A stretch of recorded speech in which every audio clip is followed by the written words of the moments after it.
I am tired of myself.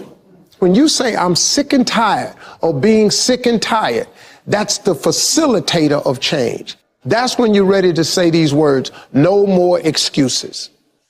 No more excuses.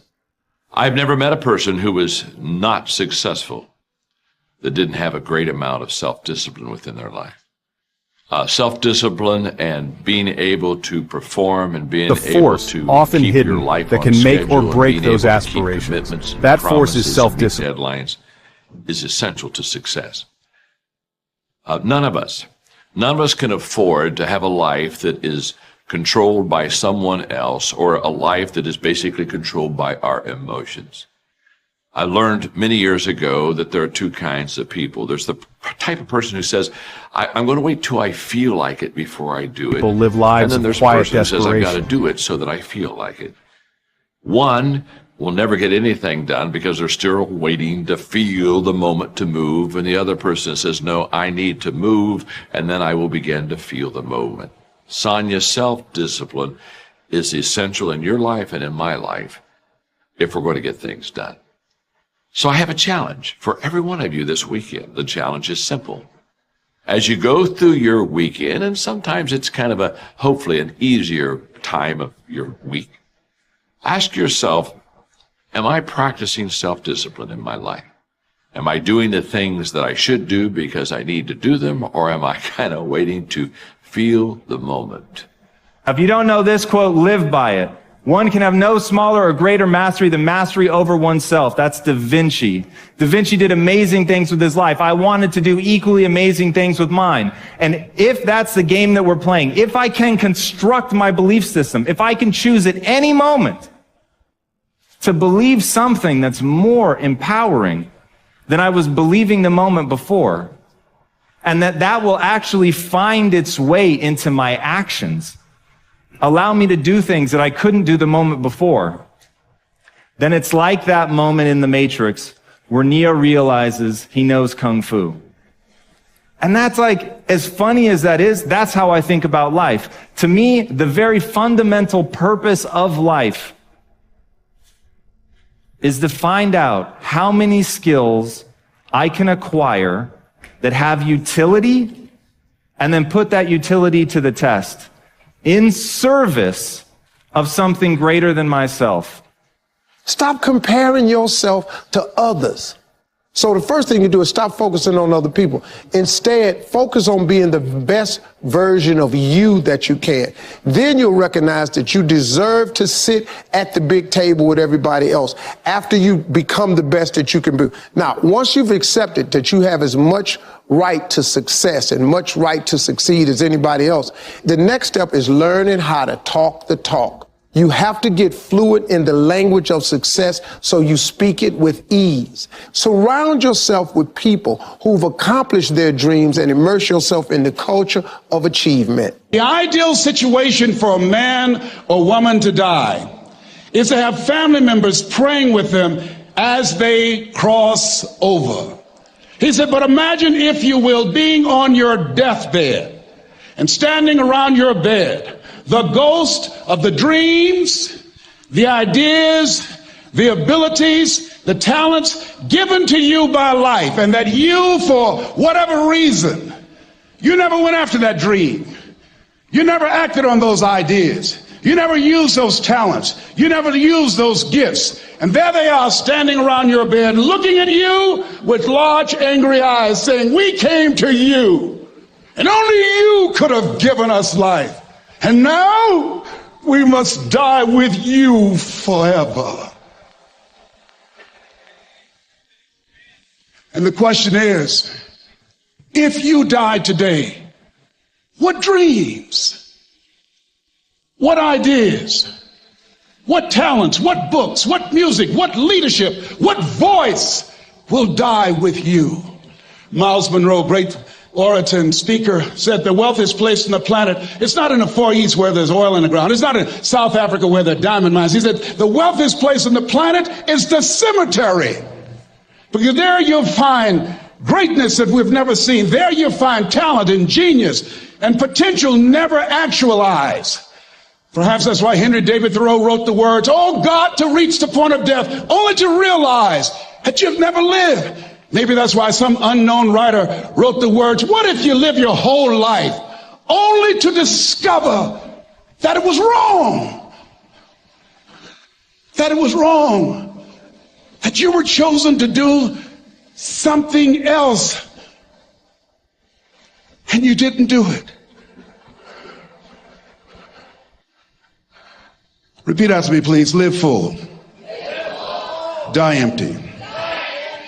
I want you to take some notes and some things, and I want you to think about your goals and dreams in the three categories that I mentioned: personal, professional, and your social contribution.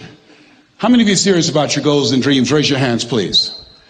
Thank you very much. How many of you don't want to take your dreams to your grave with you? Raise your hands, please. Very good. Shake someone's hand on your right and left. Look them in the eyes and say, "Get out of your head and step into your greatness." Do that right now, please. Say, "Get out of your head and step into your greatness." I want you to write this down. Let us say together, as you think about your goals and dreams, let us say together, "It's possible," together, please. Yes, write that down. See, ladies and gentlemen, as an entrepreneur, I've been an entrepreneur for 20 years. This is my 21st year. I could have been speaking and training for 34 years. But for 14 years, I was living in my head. For 14 years, I stopped myself. For 14 years, I used to go see Zig Ziglar, that I considered the #1 motivational speaker on the planet. Zig Ziglar and Tony Robbins, they're the best on the planet. Bob Proctor, they're the best on the planet. Jack Canfield, Mark Victor Hansen, T. Harv Eckert. I would go and see them, and then I would leave, and my conversation with myself was, my heart would say, "I can do that." And then my mind would ask, how? How would you do that, Les Brown? See, when I was in the 5th grade, I was identified as EMR, labeled educable, mentally retarded. Put back from the 5th grade to the 4th grade. I failed again when I was in the 8th grade. I have no college training.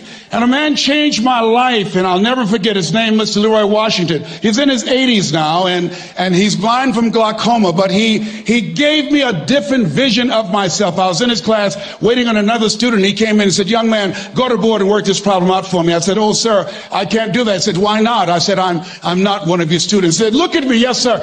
Go to the board and work the problem out anyhow." I said, "Sir, I can't do that." He said, "Why?"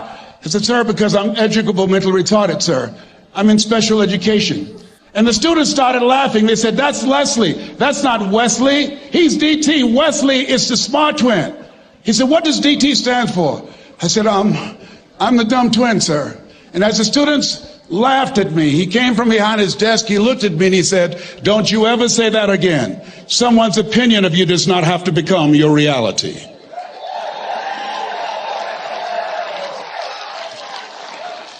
On one hand, I was humiliated, but on the other hand, I was liberated, because he looked at me with the eyes of Goethe, who said, "Look at a man the way that he is, he only becomes worse. But look at him as if he were what he could be, then he becomes what he should be." And so we developed a relationship.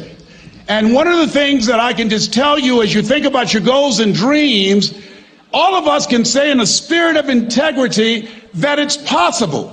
That if anybody at any point in time lived their dream, then it's possible that I can live mine. And what I did was, I made a mistake. I looked at my goals and dreams, and my mind said, "How will you do that?" I went from my heart to my mind, and I stayed up there for 14 years. 14 years. I can't bring those 14 years back. Those years are gone. And I've made a mission in my life to help people to stop putting it off and procrastinating. How many ever thought about something you wanted to do and you procrastinated, you talked yourself out of it? Raise your hand, please.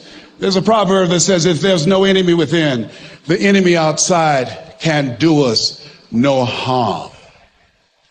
And so, as you look at your goals and dreams, every day we must convince ourselves, we must sell ourselves on that it's possible. Every seminar, every workshop, every book that I've ever read, every speaker that I've ever heard, it interrupted what I was believing about myself. Everything that you do, everything matters. As you go through each day, I know now as I look back at age 63, looking at my life, everything matters. T. Harvey's right. How you do anything is how you do everything. And I realized that the choices I was making was based upon how I saw myself. Let us say together, it's necessary. Write that down. It's necessary as you look at your goals and your dreams, it's necessary that you have a strategy and a game plan to change the story that you believe about yourself.